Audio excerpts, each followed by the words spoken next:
Hello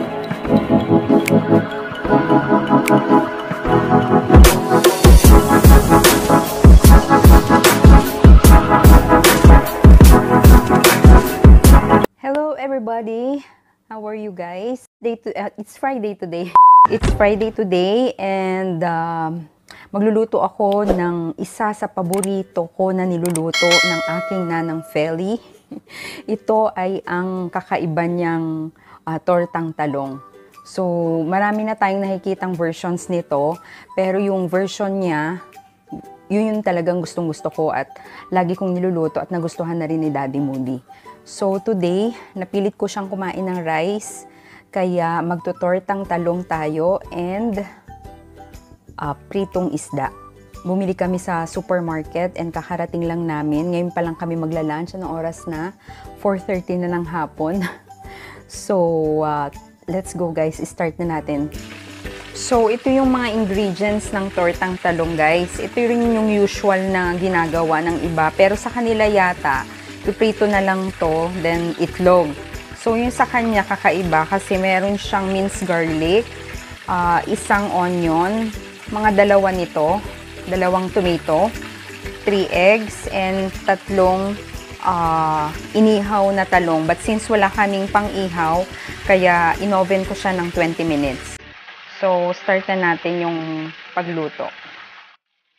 So, pag mainit na yung pan guys, maglagay na tayo ng oil. So, I use extra light olive oil. Kahit na anong oil, walang problema. Kung ano yung gusto nyong gamitin. So, lagay na natin tong bawang.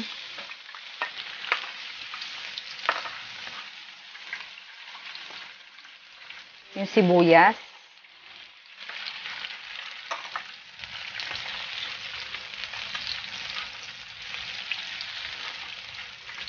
Yung kamatis natin, 3 piraso. 2 piraso lang pala ginamit ko ngayon.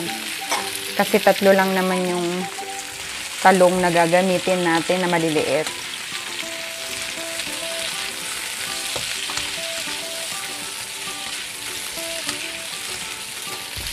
And sa akin guys, kapag ka nagigisa ako, naglalagay na ako agad ng salt and pepper dito para andyan na yung lasa niya. So, yan. And some pepper. Nilalagyan ko na siya. So, later, kapag medyo kulang, dagdagan nyo na lang. Nagluluto si Nanang, guys. Hinihintay niya na lumambot ang kamatis. Hanggang sa malambot na siya. Saka natin ilalagay ang talong. Ayan. Pag medyo okay na yan, ilagay nyo na yung inihaw na talong. Masarap to guys pagka inihaw dun talaga sa may uling. But since wala kami dito, so in-oven ko na lang siya. Ayan. Halo-halo mo lang. Parang labas nito guys, hindi na siya tortang talong, sarsyadong talong. Pero, I really love this recipe of Nanang. Kahit yung anak ko si Matt, gustong-gusto niya to. And ngayon, may bagong paborito nito, si Daddy Moody. Diba Daddy? Your favorite this one?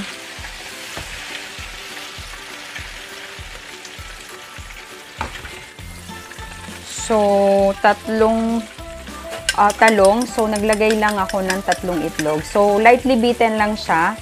Then, pour mo siya na ganyan. Yan. Hayaan mo lang siyang mag-set. Hayaan mo siyang mag-set. Hanggang sa medyo, kita mo medyo nagluluto-luto na siya. Saka mo lang siya ihahalo. Hayaan mo lang muna siya na ganyan. Ayan. Pag medyo nakita mo na nagsiset siya guys, pwede mo na siyang halu-haluin.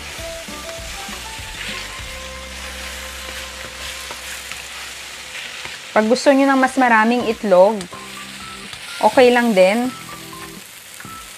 Dagdagan nyo pa ng isa. But since sa akin, okay na yung tatlo. Pag ilang talong, ganun din ang itlog ko. So, 3 talong yung ginamit. So, 3 itlog din. And, luto na siya. Ang ating tortang talong ala Felicidad. Felicidad ang pangalan ng nanay ko, guys. So, ayan. Okay na yan siya.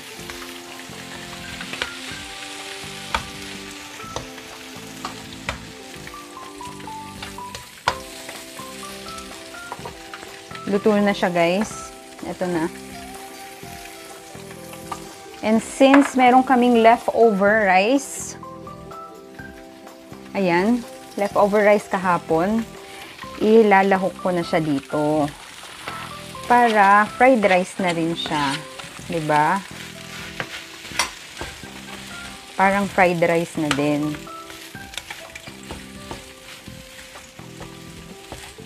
Dagdagan mo na lang siya ng konting. Nag-iwan lang ako ng konting itlog tsaka talong. Then, okay na. Parang fried rice na siya, 'di ba? So, ayan na yung tortang talong, guys. Sarap nito. And ito yung fried rice natin. Nilagyan ko lang siya ng roasted garlic, yung naka-prepare ko dyan. And ito yung isda. And si Daddy Moody mag-uulam siya ng fresh onion. But for me, no. So, kain na tayo, guys. Papatikim natin kay Daddy Moody itong niluto natin. Kasi isa to sa paborito niya eh. So, Daddy, taste it before we will end. You like it? So nice. Because this is the version of Mom. And lots of tortang talong. Lots of version of this tortang talong. But I prefer the version of Mom. And they might like it so much also. Yeah, and might like it.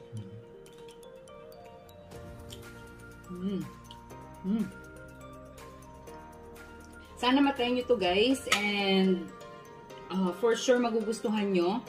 And salamat po sa mga nag-subscribe, nag-like at nag-share ng videos namin. Maraming salamat. And sa mga hindi pa po nakapag-subscribe, please do subscribe and click the notification button so you will be updated once we have new videos. So, thank you guys and God bless.